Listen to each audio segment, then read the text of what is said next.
bones i benvinguts a aquest canal de merda. Avui us porto l'especial de cada any dels 3 youtubers catalans.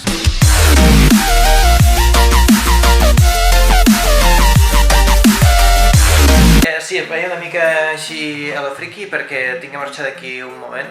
Enguany els meus 3 youtubers catalans són, en primer lloc, sense cap ordre en concret, Etidecat. Què dir de l'Etidecat? L'Etidecat és, no sé com ho diria ara, com el pare de tot el YouTube gaming en català. Ell és, diguéssim, una mica Què cony? Ell és el youtuber català dedicat a gaming amb més subscriptors de llarg. 1000 i pico subscriptors. Eti, què estàs fotent, tio? Com t'ho fas? Joder. Mola molt el seu canal. És dedicat a més a un públic més ampli que, jo què sé, que el meu, no?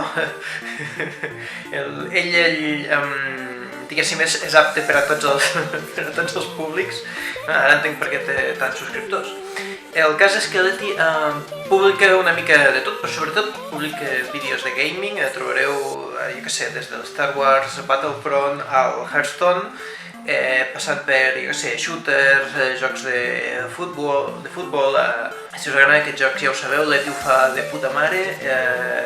Té sentit de l'humor, que és important, i a més el tio ho fa desacomplexadament, o sigui que si us agrada el gaming en català, o si us agraden els videojocs, si us agraden els gameplays, us heu de subscriure al canal de l'Eti, tio, que esteu fotent, sí.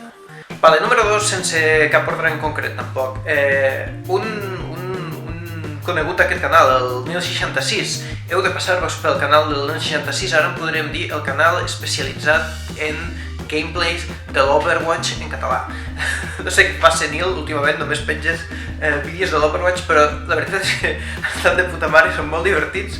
Si us agrada el gaming en català també, el Nil és un canal obligatori. Ell és bastant més jove que l'Eti, crec, i per tant, diguéssim que té un llenguatge diferent i explica les coses d'una altra manera, però és molt divertit també. Si us interessa, ja ho sabeu, us podeu passar pel seu canal. A més, li farà molta il·lusió que subscriviu, perquè el pobre va passar com una crisi de subscriptors durant un temps i va estar a punt de tancar el canal, després va tornar i jo crec que no se n'ha penedit. I per cert, podeu veure aquí podeu veure el Paki Challenge, la col·laboració que vam fer ell i jo amb un vídeo provant asquerositats que vam gravar l'any passat. I en tercer lloc, però també sense cap ordre en concret, el canal de la Leopolda Olda, que és la jefa del YouTube en català. Crec que és la noia amb més subscriptors de tots els canals que ho fan en català.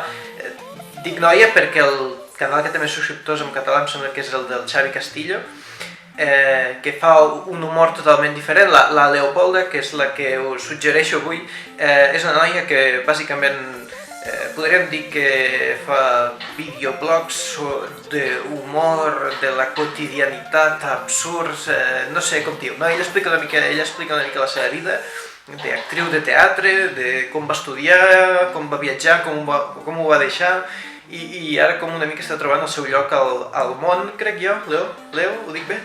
Estàs trobant una mica el teu lloc al món a través del teatre i a través del YouTube, que bàsicament té 5.000 o 6.000 o 7.000 o no sé quants, una milionada de subscriptors, que vaja, en altres idiomes no és gran cosa potser, però en català és una passada, i a més s'ho mereix perquè els seus vídeos són molt divertits i té tot un univers estrany composat allà de la noia tonta, aquella tia amb mala llet que surt al final dels vídeos dient sempre les veritats a la cara, i una mica tot el seu univers està allà molt ben plasmat. I això és tot.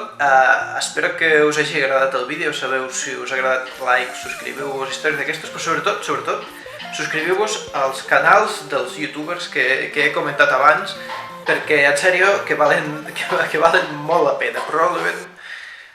Probablement valen més la pena que aquest canal de merda.